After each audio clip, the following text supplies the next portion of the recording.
We invite you to stay tuned for the live broadcast of the Wednesday evening Bible study of the Mayfield Drive Baptist Church, located at 271 Mayfield Drive, Smyrna, Tennessee. We will now join the service.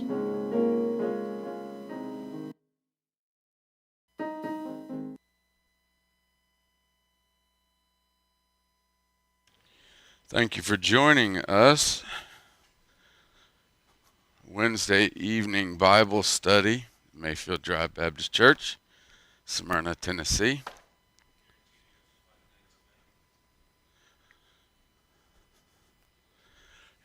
Grant, will you unmute left, please? All right. We're going to go ahead and get started here. It's going to be an interesting night. Yes, absolutely. Not only is it going to be an interesting night, for those of you who are with us in person, I hope you've taken a look at your handouts. You have got a lot of writing to do tonight. I will try to make sure that I go slow enough that you can get everything. But if not, see me afterwards and make sure that you do have everything. So we're going to get started and go ahead and get going here. We start each lesson with the definition of humanism to keep us grounded. So humanism is an outlook or system of thought attaching prime importance to human rather than divine or supernatural matters.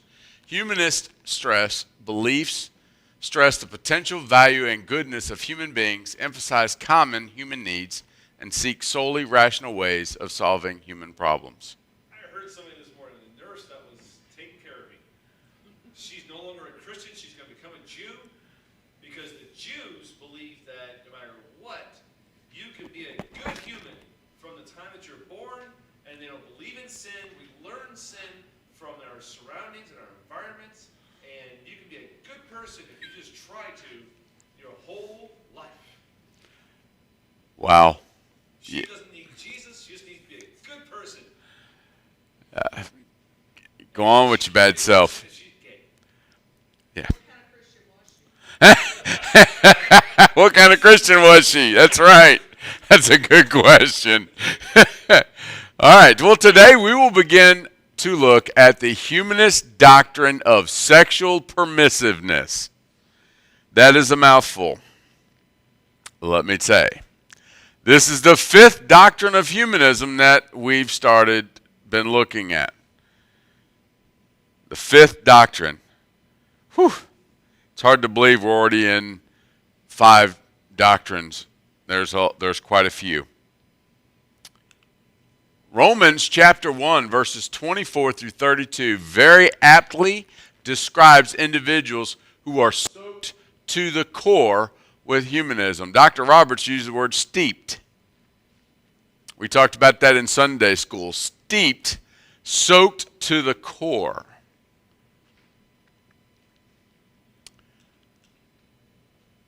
In your handouts, I didn't put all these verses. But Romans chapter 1, verses 24, turn you in your Bibles and look, 24 through 32. Wherefore God also gave them up to uncleanliness through the lust of their own hearts to dishonor their own bodies between themselves, who changed the truth of God into a lie, and worshipped and served the creature more than the Creator, who is blessed forever. Amen. For this cause God gave them up unto vile affections, for even their women did change the natural use into that which is against nature.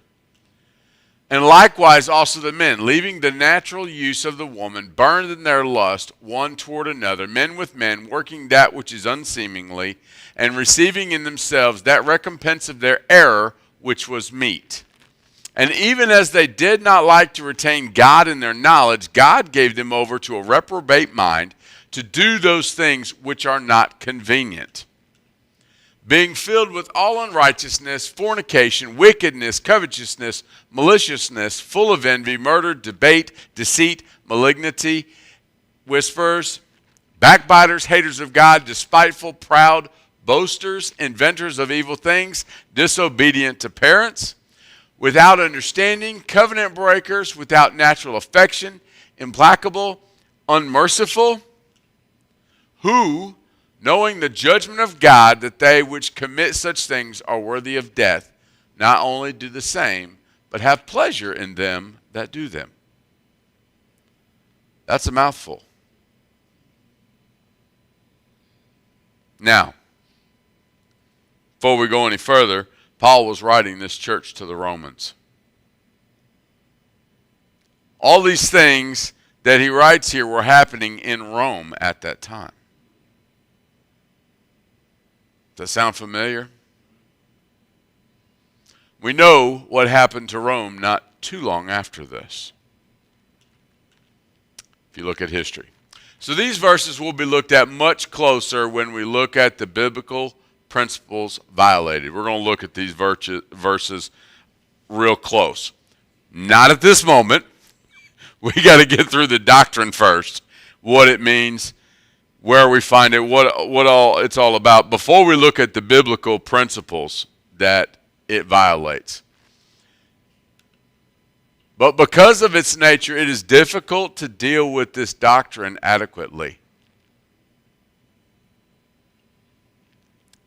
It's very difficult to deal with this doctrine adequately. I told you guys Sunday and asked for prayer that I would be able to get through putting together the stuff for this lesson. As you'll see, this lesson is very difficult. If you think that the former doctrines that we've looked at were bad, you will no doubt be shocked by this doctrine. Everything that we're going to discuss tonight and our next lesson, because I will barely get through,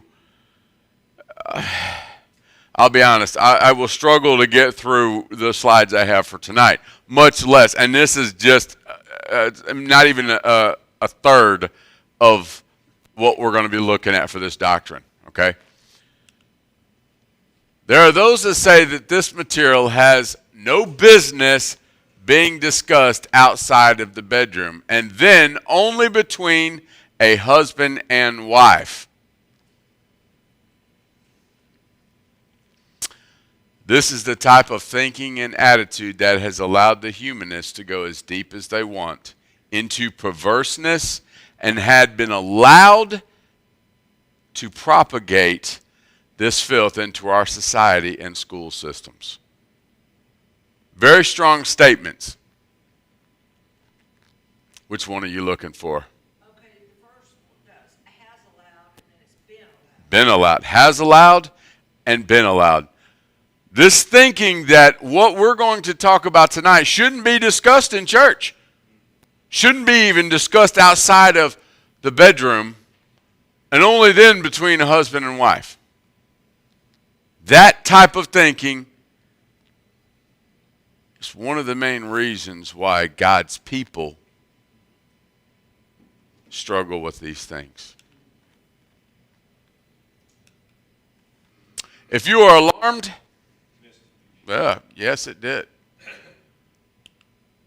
I apologize. Be good. Clicker. I'm going to blame it on the clicker. This doctrine has caught on like wildfire because it appeals to the base nature of depraved men, women, boys, and girls. I'm going to say that one again. This doctrine has caught on like wildfire because it appeals to the base nature. What is our base nature? Sin. Our base nature is sin. The Bible says that we are of our father, the devil. Until we accept Christ as our Savior, our father is the devil. So our base nature is sin.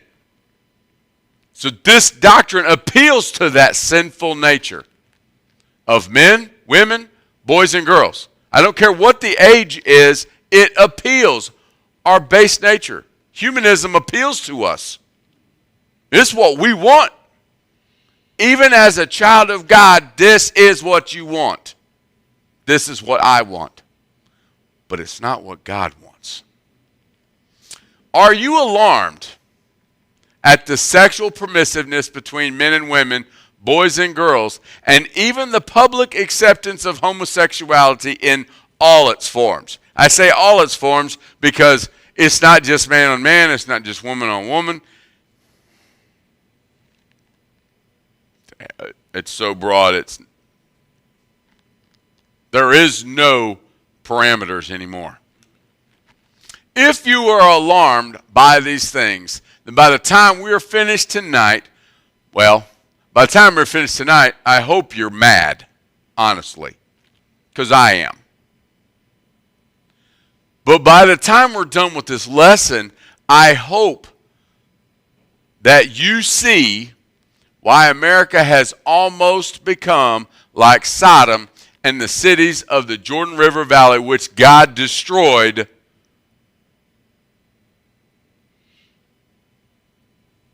right after Lot left. This statement is modified from what Brother Robert's original text said slightly. I modified it a little bit. I didn't spice it up. I just modified it a little bit. He had a couple of words in there I didn't understand, so I changed it. I had to dumb it down for Jamie Roberts because Joseph Roberts was too smart. So, the definition of this doctrine: the belief that all forms of sexual expression are acceptable. Every bit of it is acceptable according to this doctrine. Public sex education is considered necessary provided it is taught without Judeo-Christian morals. Did y'all catch that? I tried to make your blanks and the stuff that's underlined the most pertinent thing in that. Because I wanted the importance of what we're talking about to stick out in your mind. The philosophy. Yes, ma'am. So this definition is taken from You'll get to it. their manifesto? No. The definition is not from the manifesto. The philosophy: in evolutionary theory, nature itself creates higher order. Those who manipulate reproductive processes in their own self-interest become lords of creation. Humanistic sex education makes people responsible only to themselves. What does this sound like to you guys? It sounds to me like what is being talked about here, what is being discussed here, is I can decide right now if I want to identify as a woman and go in the women's restroom, I can. And no one can tell me I can't. And guess what we have today? We have, it's okay. Hold on just a second, put that down. It's okay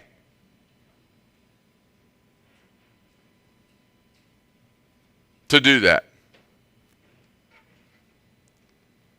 We all know it's not, right?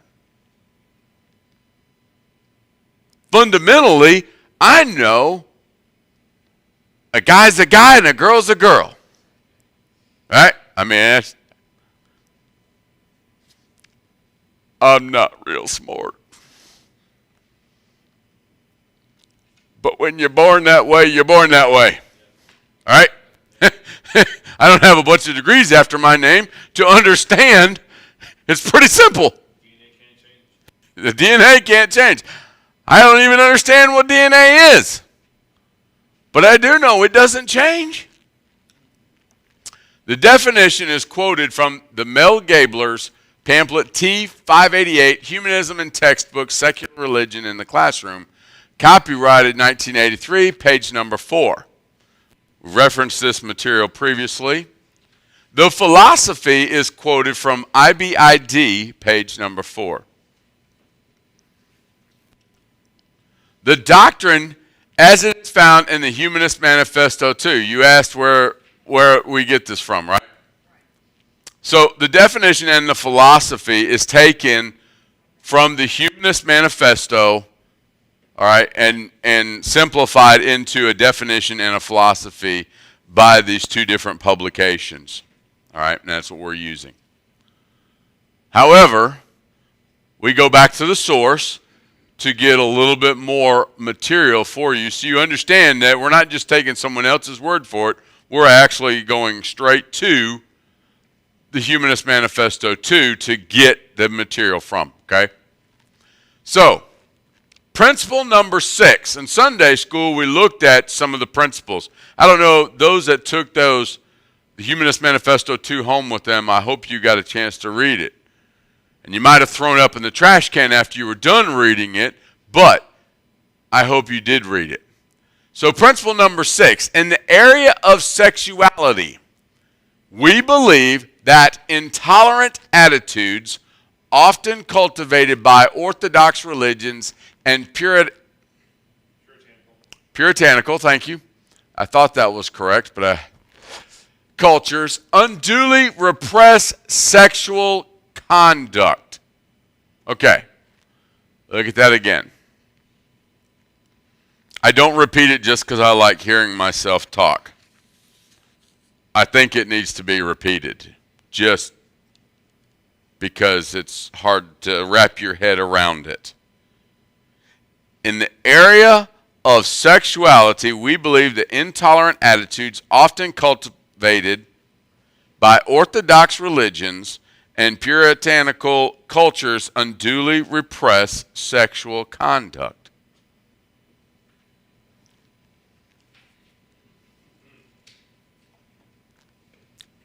But let's go on.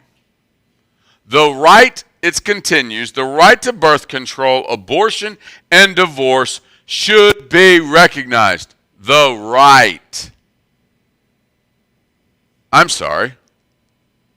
I don't remember these being rights given by the Creator as listed in our Constitution. I don't remember that. And I don't remember these being listed as God-given rights in the Bible. But, let's continue. While we do not approve of exploitive, denigrating, thank you, forms of sexual expression, neither do we wish to prohibit by law or social sanction sexual behavior between consenting adults. What does that mean? That means everybody has a right to birth control, everybody has a right to abortion, everybody has a right to divorce. And not only that, they don't approve of exploitive, denigrating forms of sexual expression. What does that even mean? To denigrate is to bring yourself down to a lower level. You're downgrading. Basically, think of downgrading yourself. So, exploitive, downgrading forms of sexual expressions. Unless it's Wait, yeah, right. Hold on. But they don't approve of it, but do they wish to stop it? As long as it's between consenting adults. Wow. Jamie, Yes, sir. that reminds me of something that happened. It was, I believe it was like in the 80s, where they knew that this was going on between the boys and the girls. And yet, they got this idea, you can't stop it, so we're going to provide protection. Oh, that's right. Yes.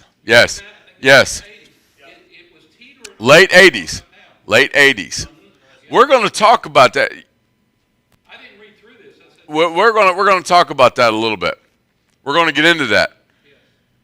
If you can't, since we can't stop it, let's give them protection. Yeah. Yeah.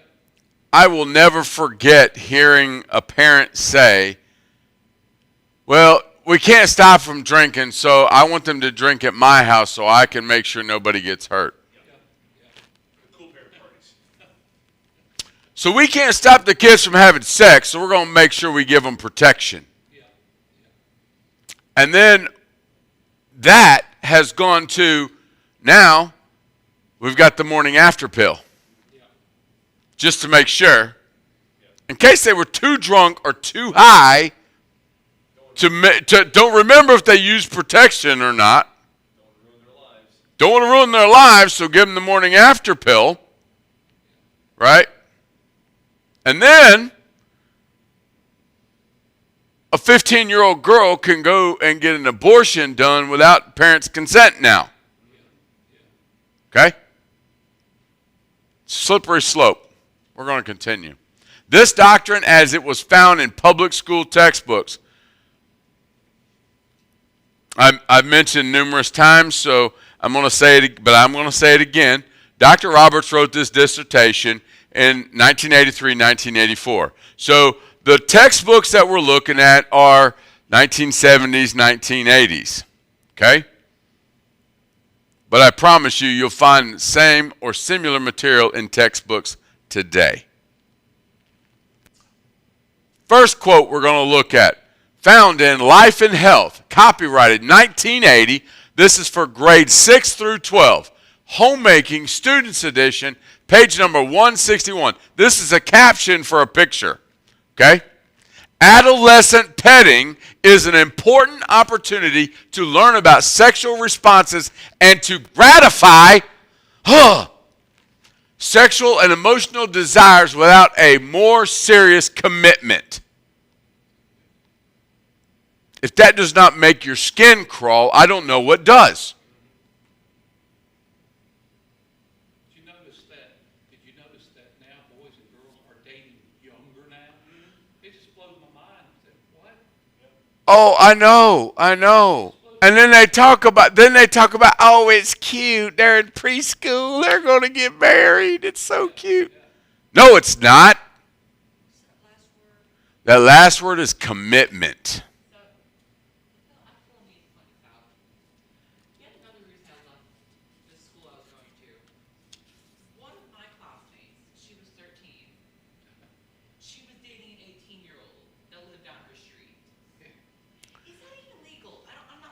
No, it's not legal. It's not legal. It's overlooked, but it ain't legal. It's overlooked, but it's not legal. That was in a Christian school. Yeah, exactly. That's Christian. That happens in a Christian school. Yeah. All right? Are you thoroughly disgusted at this point? Good. But guess what? It's going to get worse. But wait, there's more. Second, and this is 2A, and it's 2A, 2B, 2C, 2D, 2E. That's because this particular book, Finding My Way, is absolutely disgusting. Copyright 1979. Grades 6 through 12, Homemaking Students Edition, page number 234. Rarely is any physical harm done to the child by child molesters and exhibitionists. Rarely. The opposite of rarely. Often.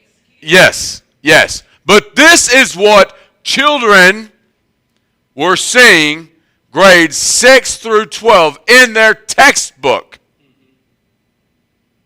So they're excusing pedophilia. Is that what this is saying? Yes. Excusing pedophilia. Correct. 1979. The second part of that, 2B, Finding My Way, copyright 1979, grades 6 through 12. Homemaking, Students Edition, page number 59. After rubbing my back for a while, he unhooked my bra. Then he began to touch my breasts.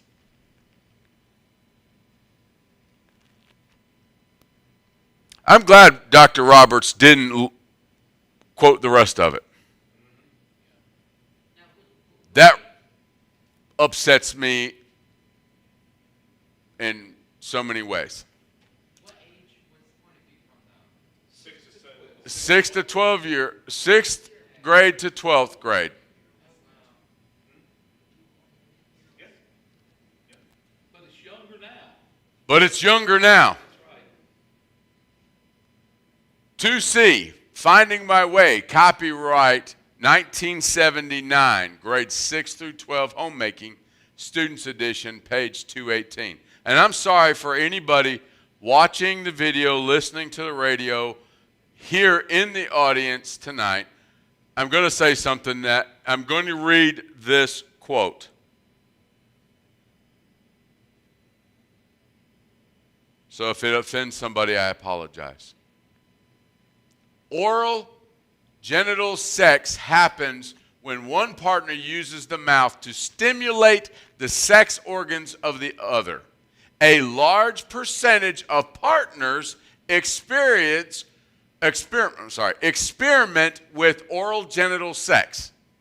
Many continue to practice it on a regular basis.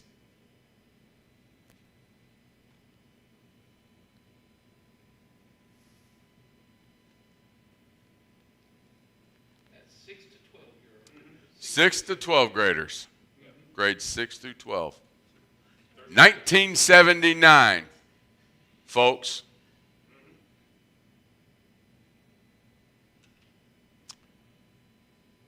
And if you watch the news here lately, you see parents talking about or getting upset with school systems about pornography in the textbooks, right? And the books they have in the library for children to check out, and right? And as we looked at this in 1983, Dr. Roberts was saying, this is what humanism says in their manifesto.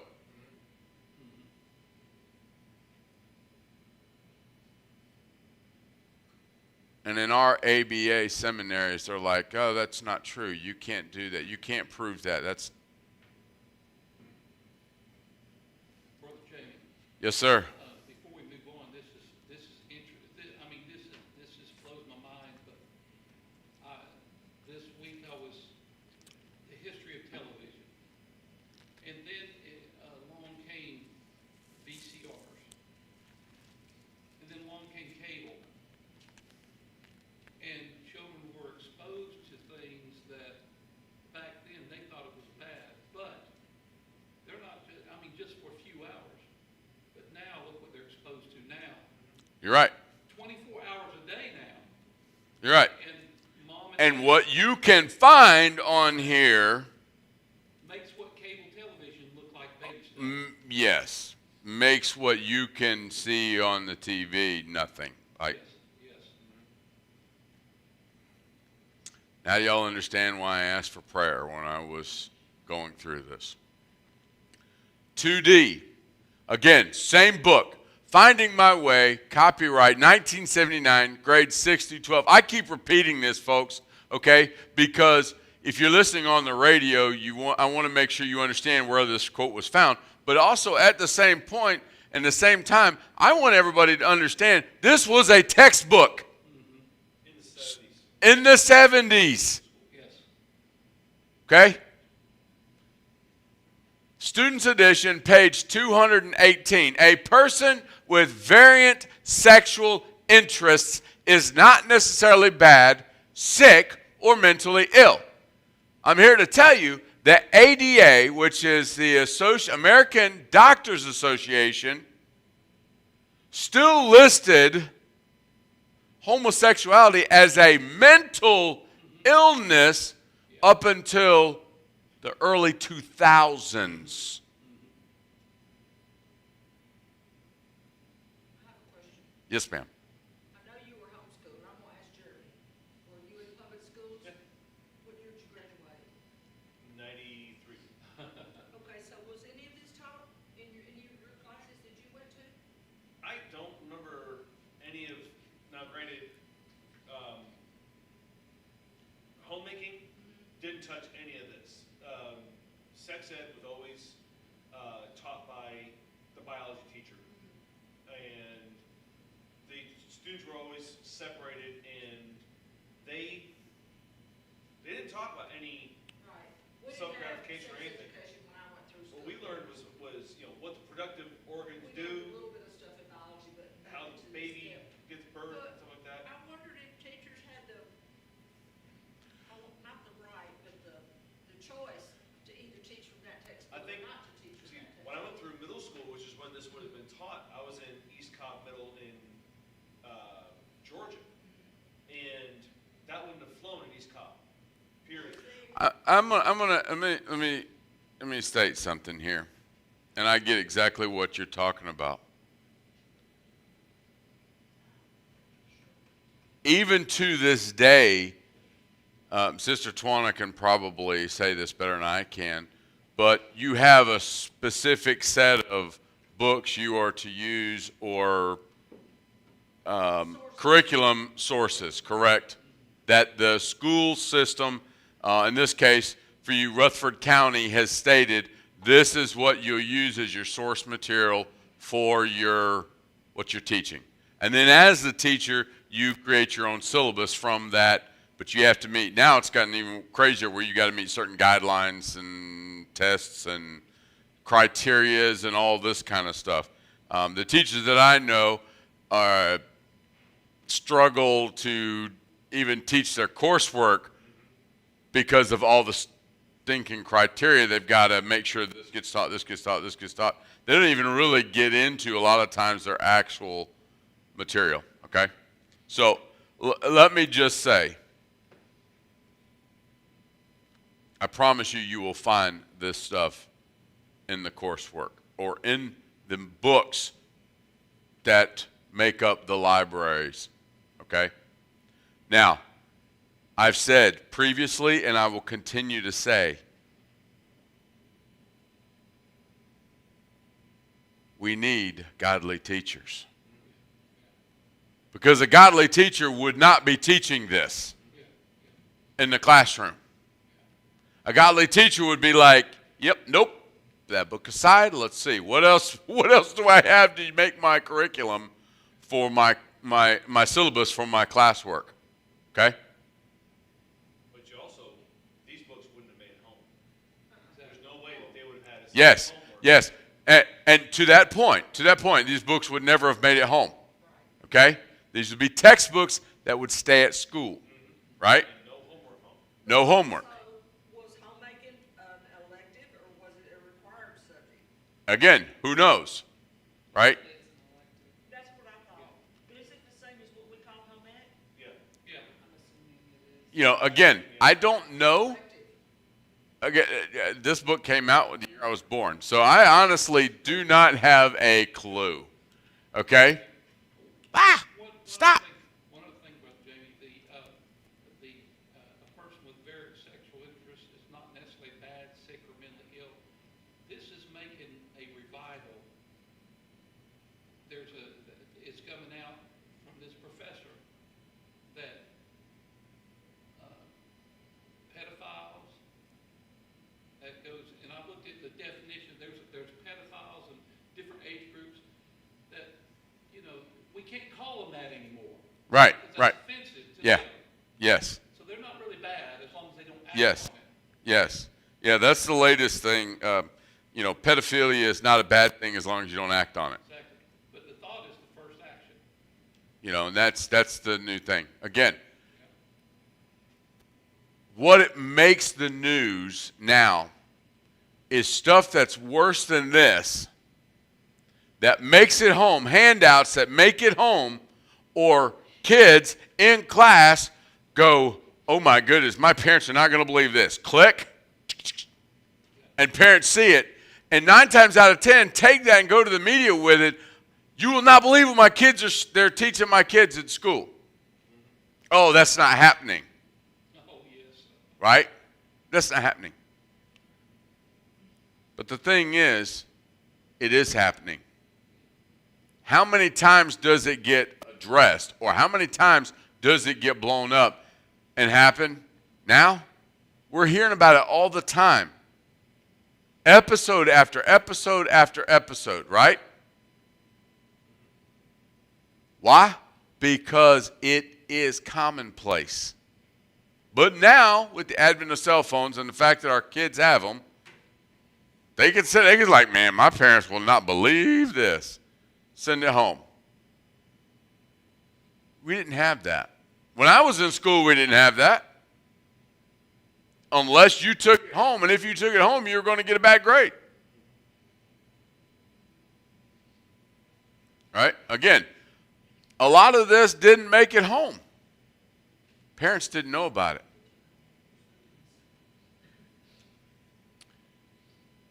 Again, everything that we're talking about was available in schools.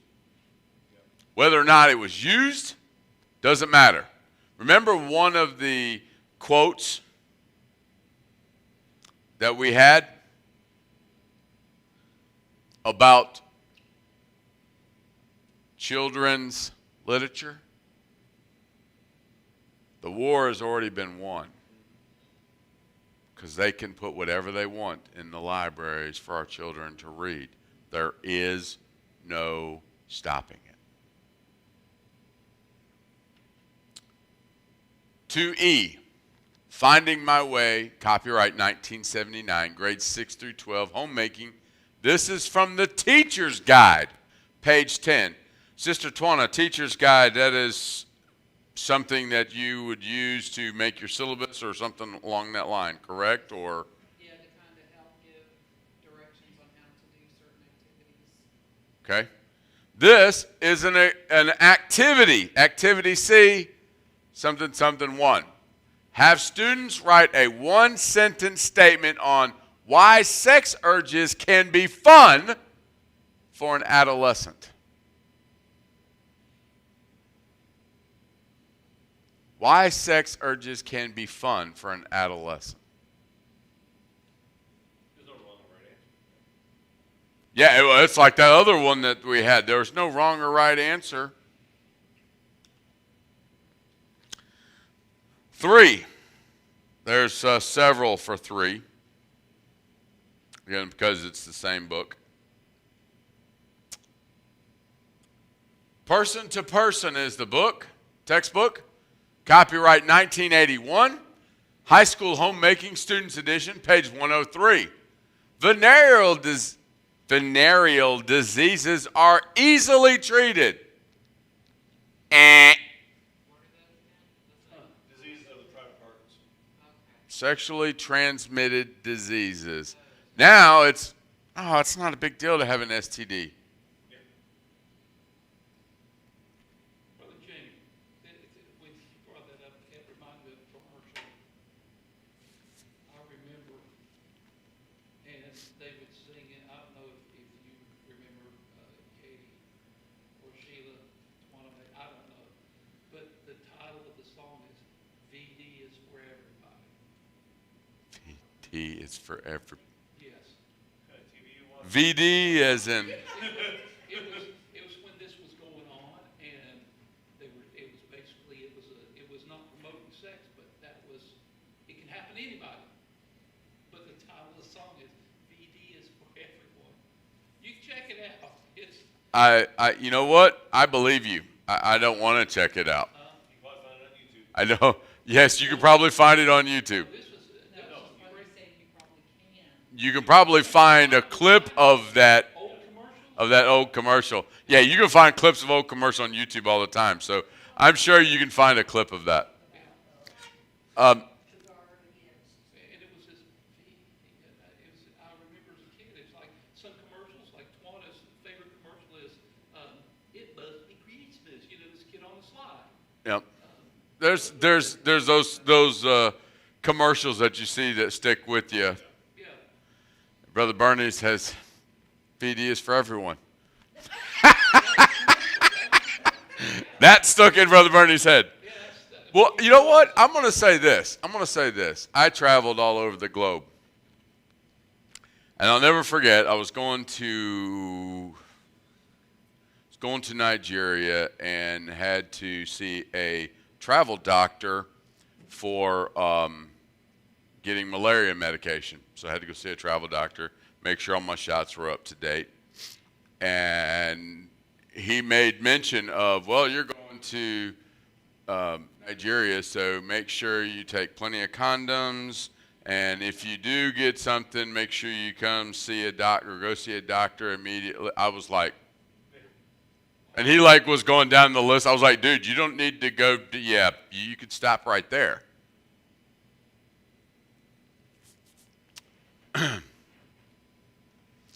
Anyway, we're moving on. But what does this say? Don't worry about it. Don't worry about it. It's not a big deal. Yeah.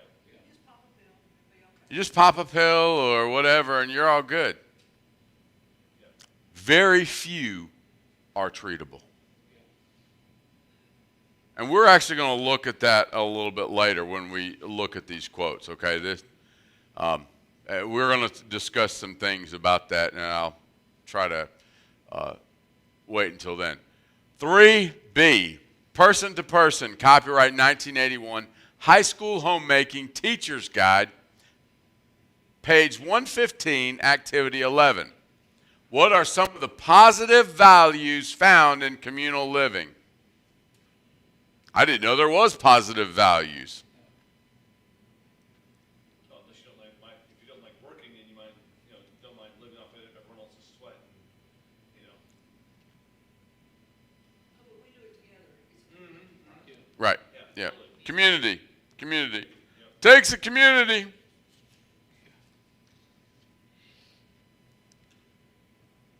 Also, in this same person to person, copyright 1981, high school homemaking, students edition, page number 278.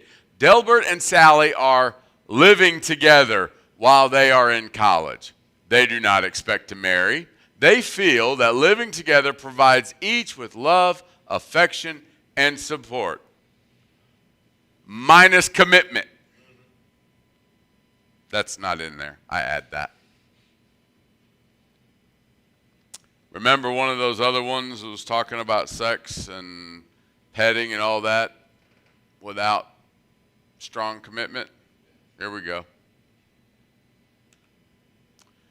4. Quote number 4. Again, 4A. Y'all know the drill here. 4A. Man, a course of study, copyright 1970, grade 5, social studies. Grade 5, 1970. These quotes come under the heading of Talks to Teachers of the Teacher's Manual. Wife exchanging for short periods often takes place. Page number 117. Wife exchanging. They tried doing that on TV, and look how it ended up. People weren't ready for it yet. So now Yeah, wife swap. they Wife swap. put it out there for a little bit, see how the people respond. Yeah, that was an interesting show. So, cheating with consent. Basically, yes. Well, the show wasn't taken that way, but what you're talking about for this quote, yes. It's cheating with consent. Well, it gets worse. If it's consensual, it's not really cheating. 4B, man, a course of study, copyright 1970, grade 5 social studies. Husbands have a very free hand in their married life, and it is considered to be quite in order for them to have intercourse with any woman whenever there is an opportunity. Page 117. Before middle school. That's before middle school. Teaching boys and girls, okay? Teaching boys and girls that this is okay. Number 5, life and health. Copyright 1976, grades 9 through 10, health. Students edition, page 142. Contrary to past belief, masturbation is completely harmless and, in fact, can be quite useful in training oneself to respond sexually.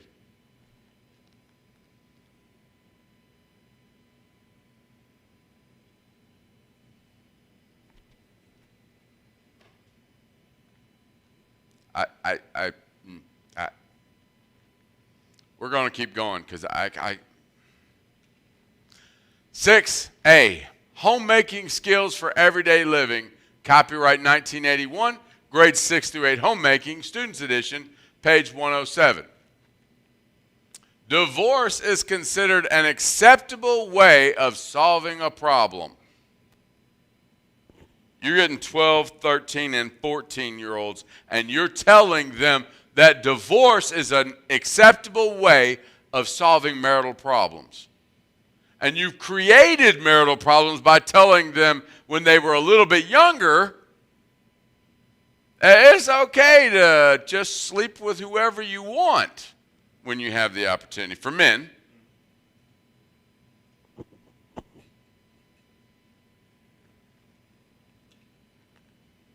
same book, Homemaking Skills for Everyday Living, copyright 1981, grades 6 through 8, homemaking, students edition, page 102. Others have a till love do us part attitude toward marriage. They see marriage as a short-term goal. They seem to expect that someday their love will come to an end. They plan to end their marriage at that time. Short-term goal. Wow. And we wonder why the last 40 years we've seen divorce rates, even in quote-unquote Christian homes, rise to the 60 and 70 and sometimes 80%, depending on the year. What's going on? Now, let's take a closer look at these quotes. Dr. Roberts has this to say in his dissertation, and I quote, "In these modern times, the American society has become seemingly rampant with sexual permissiveness. One reason is because of the widespread influence of humanism," end quote. As I have mentioned before, Dr. Roberts wrote this in 1983, 1984. In the almost 40 years since he conducted this research and typed his dissertation until today, the level of sexual permissiveness has grown exponentially. I decided I was going to be like him for just a second and use a big word, exponentially. Thank you for the clapping. I appreciate that. Trying to keep somewhat light because this is a very dark subject. He continues on, and I quote, "Another reason is the depravity of man is exalted and fed by humanistic sensuality. The lust of the flesh is being overly fed, which serves to further the sexual appetite, which in turn causes more of the sensuality to become even more influential in society and in individual lives," end quote. He said a mouthful. By the way, that is actually one sentence. I checked it. It actually is one sentence. And then I ran it through Microsoft Word to make sure that there wasn't a problem with it, like conciseness and all that, all that fun stuff. Because apparently it's smarter than me, and it said it was okay. Now, the professor who graded his dissertation marked that last sentence by Dr. Roberts as awkward. Had this big red box around it. Awkward. What's awkward about it?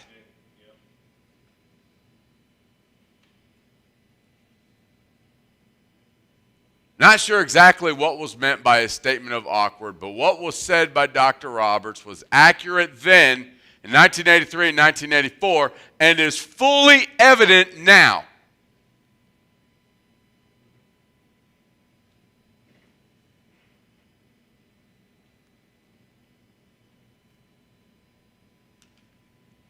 In the first quote, now we're going to look at the quotes. Did I go back? Did I go too back? Okay. In the first quote, we're going to get through a couple of these. Yeah. In the first quote, petting is being taught as being proper. What is proper about petting? If I'm petting my dog, that's okay. If I pet my wife, she's probably going to smack me. Still okay. Good baby, smack. I might get an earful on the way home. As long as you don't say yes, dear, first. Just as long as I don't say yes, dear, first, right? The sad fact that is not given in the quote is the fact that young people can go beyond the point of heavy petting to the actual act of intercourse itself. And they will go beyond.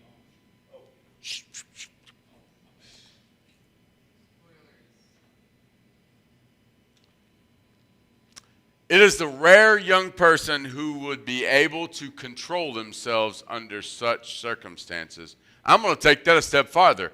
It is the rare adult who would be able to control themselves under such circumstances. When petting is encouraged, many times the final act of intercourse is the result.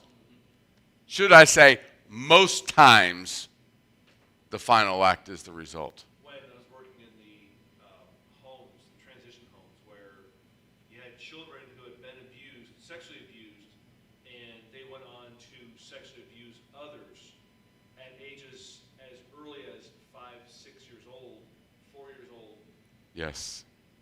They call the petting as grooming because you would dress them, you would make them look pretty, you would find ways to quote unquote polish the stone to make it something that you would see as acceptable. And that was one thing we had to be careful of, was that the boys weren't petting or grooming others, the new ones, or even ones that had been in there for a while. We had to keep a hawk eye on what they were doing. If they were dressing each other, we had to Man. quell it and be like, okay, you can't give fashion tips, we have to give the fashion tips. And it was, yeah. Yeah, it.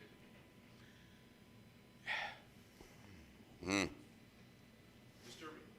Very disturbing. Very upsetting. Like I said, folks, I'm not trying to be ugly. I'm not trying to be nasty. I'm not.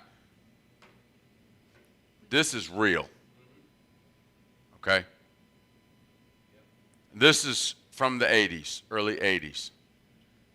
And I'm going to tell you right now, this is mainstream. This is not something that is, oh my goodness, I can't believe. No, this is mainstream. In the second quote, the problem of child molestation and abuse are whitewashed over making it appear that rarely is any harm done. I'll say that one again. In the second quote, the problem of child molestation and abuse are whitewashed over. Kind of, clean it up a little bit.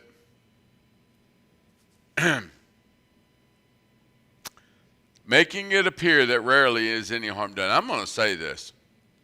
If you notice in the media, what I said tonight about homosexuality would not surprise me if when this video finally posts that it gets taken down by both Facebook and YouTube for violating community policies. Okay? So I'm glad we record as we go. To be able to have it in perpetuity. But I can. Big words, man, I'm sorry. I got you back. Big words. Thanks. I appreciate it. Someone got my back on the big words. I need it. The point is, I wasn't saying it to be mean. Right? But all these things are now mainstream. And if you notice, it's okay for Muslim terrorists to kill homosexuals, to behead them, to throw them off bridges, hanging them. And that's okay. You can see videos. If you really want to, you can go pull up YouTube. You can find videos on YouTube. And these terrorist organizations have Facebook pages that you can actually go to. All right? But I can almost promise, if not tonight's video, but future videos about this subject will be taken off by Facebook, YouTube, or both. Okay? Because this is hate speech, according to them.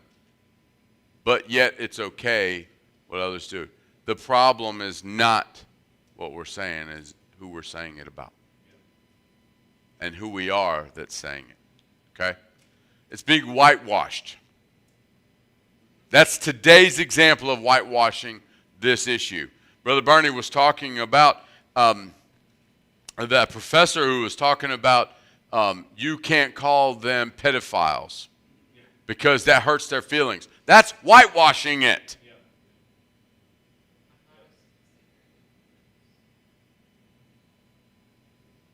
I used to hear this old saying, you can paint a turd, but it's still a turd. Polish, paint it, whatever. It's still the same thing. It's still poop. All right, Dr. Roberts states, we'll try to get through this last little bit here. Dr. Roberts states, this writer wonders what the humanists think of the alarming rise of vicious child abuse in today's society.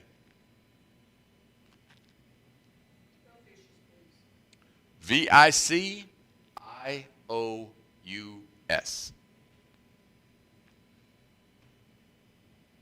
He wrote that in the early 80s. The amount of child abuse and molestation has grown exponentially since he wrote that statement. I used exponentially twice. I didn't use two big words. I used the same word twice. And guess what? I even looked it up to make sure I was using it correctly. Score one for the dumb guy. But since he wrote that almost 40 years ago, it has grown so much that it is nothing new. Why? Why do you think it is? Because from the 70s and 80s, we were teaching kids it was okay. And now you got a problem with it. Oh, it's happening. Not only were you teaching them it was okay, but you were teaching them that, oh, they're fine. That doesn't hurt them.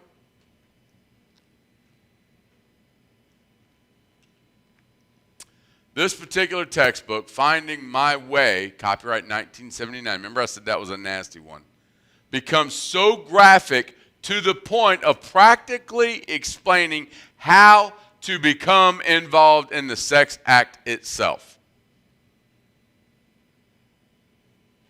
1979. And now we have adults complaining because kids are being given pornography. That was happening then.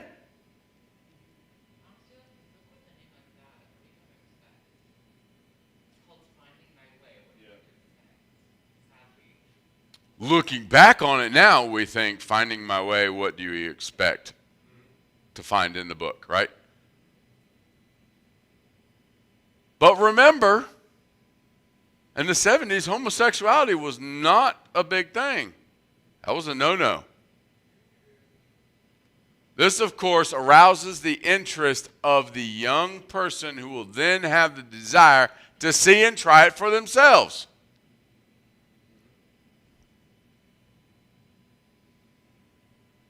All these quotes that we've been looking at from this book doesn't paint it as a bad thing, paints it as an okay. Yeah, that's what you're supposed to do. That's a good thing. It's normal. Thank you. I like that. It's normal. It's expected. Everyone does it. Large populations do this. And many people who try it do it all the time. Sorry. This quote also indicates that a person who is a homosexual, lesbian, or who engages in any other sexual perversions is all right. I said any other sexual perversions. I changed what he put. Because now, did you see where one of the European countries, they were suing the government, guy was suing the government because he wants to marry his dog? Yeah. That's an old case, I know. Came out about the time when we were going through that whole, people were suing because they wanted to be able to marry their guy, marry his boyfriend, girl marry her, whatever, yeah. Whatever. And then about that same time, there was 3 individuals that wanted to marry each other and 4 individuals wanting to marry each other. The sky's the limit, right? I said, yeah, let me marry the pew here. Why not? Everybody looks at me like that's ridiculous. Going to marry the pew. It's not alive. What? Why does that matter? Can't say no. Yeah, you can't say no. Once you say yes, once you open the door, you can't shut the door then. That's the idea. The idea was to get everybody to be okay to open the door. Because once, what's the old saying? Can't put the cat back in the bag. I worked in a vet clinic and performed bathing of cats. And we had a cat bag that you have to put the cat in to try to protect you from the claws. Doesn't actually work, but it keeps the cat from turning in a tornado of fur and claws. It just prevents them from, seriously damaging you. They still damage. They still get their pound of flesh, let me tell you. But putting a cat in a bag is difficult. This is like trying to put 5 cats in a bag at the same time. You can't. Once it's done, it's done. And all that this was doing was getting the mindset of people to allow the door to be opened. Changing the mindset of all of these things were wrong and changing them to, well, as long as they're consenting and as long as they do it in their house, I'm okay with it. I remember even saying that. It shames me to say. I made the statement numerous times that I don't care what they do as long as I don't have to deal with it. Or as long as they're consenting. Okay? And I was raised and taught humanism was wrong. And I still did it.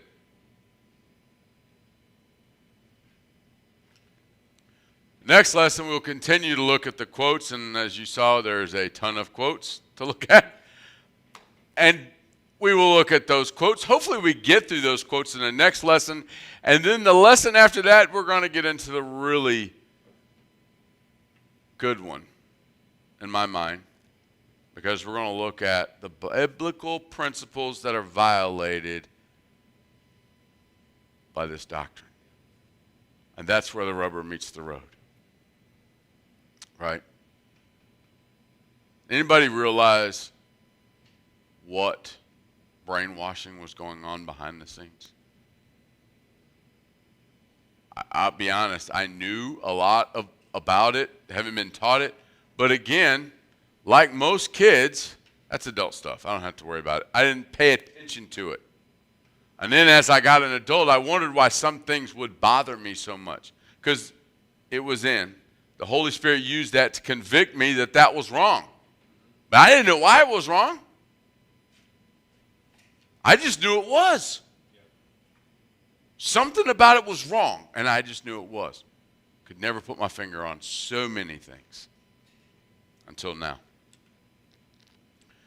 So we're going to continue, and just so everybody's aware for future reference, I am working with the other members of IMBM to get all these lessons in video form so you can watch them one after another. If you need the handouts, let me know, and I will get them to you. So at this point, any questions, comments? I'm sorry I went over a couple of minutes. I told Grant I was going to try to get it in an hour. He asked me earlier, he said, are you going to keep it in an hour? I said, I'm going to try. I got a lot of stuff. Any questions, comments? Hopefully I have not offended anybody. If I have, I apologize sincerely. But I think this is something that we need to know as a church, because it's something that we deal with on a day-to-day basis, whether we realize it or not. Being in the world, we're a part of it. So there's no questions or comments. I'll go ahead and close in a word of prayer.